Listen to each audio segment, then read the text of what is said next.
Madame, Monsieur, bonjour et bienvenue pour notre première édition du Sulpi News. Eh bien, que s'est-il passé en 2018 sur notre commune?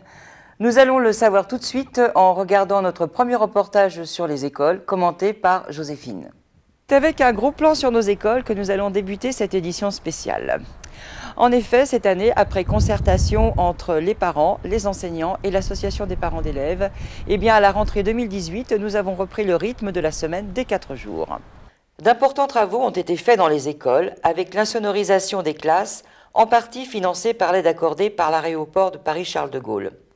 Il y a eu également la mise en place de rideaux occultants dans certaines salles et pour finir, l'installation d'un matériel informatique performant dans chaque classe de l'école Henri Caroli ainsi qu'une salle de l'école maternelle. Écran interactif, connexion Internet, vidéoprojecteur et tablette, le tout a été financé par les dons des entreprises, des partenaires de la commune et du Lions Club. De quoi réjouir les enseignants et les enfants qui ont désormais une école high-tech. Un grand merci à Joséphine pour son reportage. Sans transition, passons à nouvelle construction que l'on a vu s'élever tout au long de l'année sur la commune de Saint-Souplet. Plus de détails avec Sophie. Excusez-moi. C'est avec Nexity, il y a plusieurs mois, que Saint-Souplet a décidé de travailler afin que sorte de terre ce nouveau lotissement, les Jardins de Chaumont. Alliant l'habitat individuel à l'habitat collectif, cet ensemble de pavillons et d'appartements a permis à de jeunes couples à premier achat et à de nouvelles familles de s'installer sur notre commune et à nos anciens de laisser un pavillon trop lourd à entretenir pour un appartement dans la résidence intergénérationnelle. Bref, un nouvel élan pour notre population en répondant en partie aux besoins de logement. Comme dans toutes les communes de la région, Saint-Souplet n'échappe pas au manque de médecins. Dans les préoccupations... Oh non, c'est pas vrai!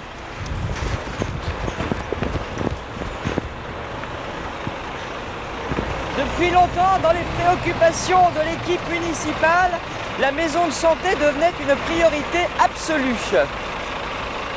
Après de nombreuses études sur l'emplacement, l'architecture et les demandes de subventions, la maison de santé voit enfin le jour et sera opérationnelle en 2019 pour la plus grande joie de nos médecins, pharmaciens et paramédicaux qui ont largement collaboré à l'aboutissement de ce projet.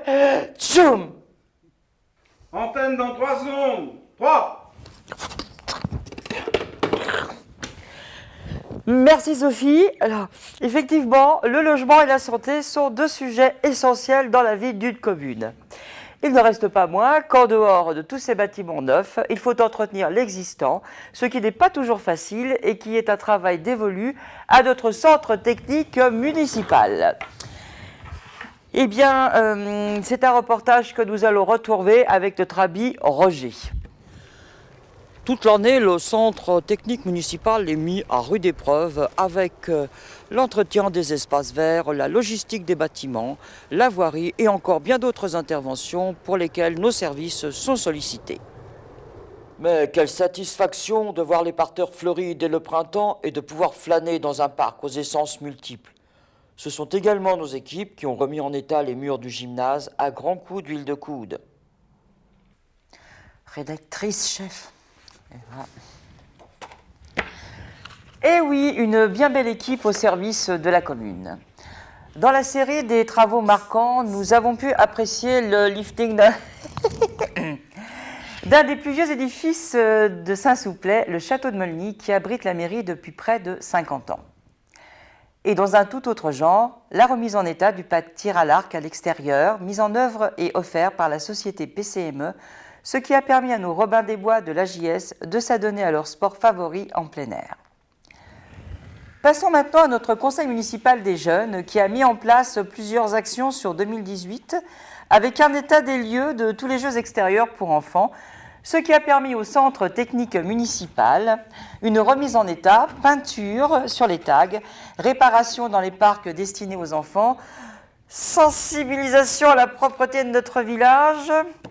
Nos jeunes conseillers ont mis en œuvre une campagne d'information sur la propreté de la commune, une belle expérience de civisme que nous renouvellerons.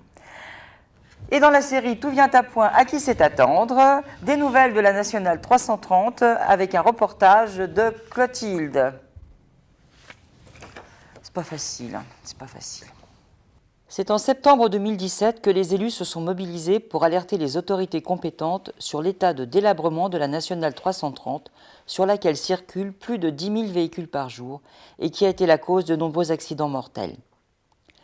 Il aura fallu 1 an d'un travail acharné de nos élus et plus particulièrement de notre député, M. Jean-François Pareggi, et de notre sous-préfet, M. Gérard Péot, pour que les travaux commencent.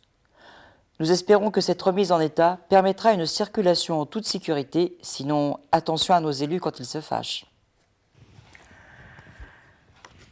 Un avis, quelqu'un a un éclair de génie pour ça, hein, je vous laisse, je vous laisse décider parce que là, bon, oh bah voilà, hein, quand on veut être créatif, formidable. Allez, super, merci les gars, vous êtes au top. Allez, pour terminer cette édition spéciale, un peu de légèreté avec un florilège de notre saison culturelle. Petit retour en images sur une saison riche en événements, spectacles et autres festivités.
Bon, bah, je crois qu'on n'aura pas mieux. Qu'est-ce que c'est encore ce... Mais ça va pas, non, mais enfin... Ah non, pas du tout, tout va bien. Merci beaucoup. Une petite pause malgré tout pour revenir plus en détail sur le grand week-end consacré au centenaire de la guerre 14-18. Officiellement labellisé par la préfecture, ce grand week-end de commémoration a rassemblé plus de 70 reconstituteurs sur le stade, 2 batailles grandeur nature, un survol de 3 avions, un grand défilé avec des véhicules et les troupes d'époque au son des cornemuses, de la lyre sulpicienne et en présence de Madame la préfète, du conseil municipal de Saint-Souplet et des élus de la CAPM. On pouvait également visiter un musée éphémère avec l'histoire de la Grande Guerre racontée en film par Daniel Bouot et une exposition prêtée par le musée de la Grande Guerre. Et il ne faut pas oublier nos 70 bénévoles qui, en polo rouge et coiffés de leur canotier, ont assuré l'accueil et la sécurité sur tous les sites.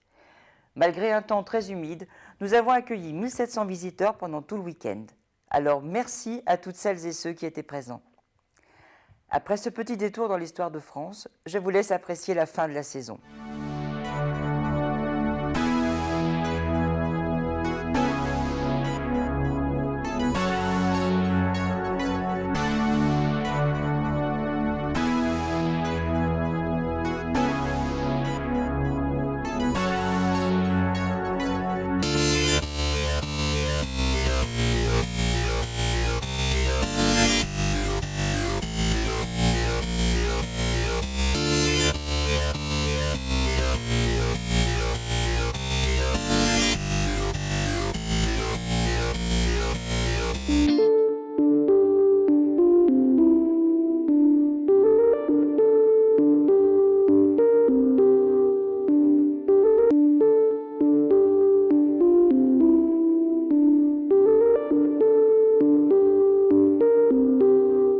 Et bien voilà ce qu'on appelle une année 2018 bien remplie. Et je me suis laissé dire que 2019 serait également une année haute en couleurs et en événements.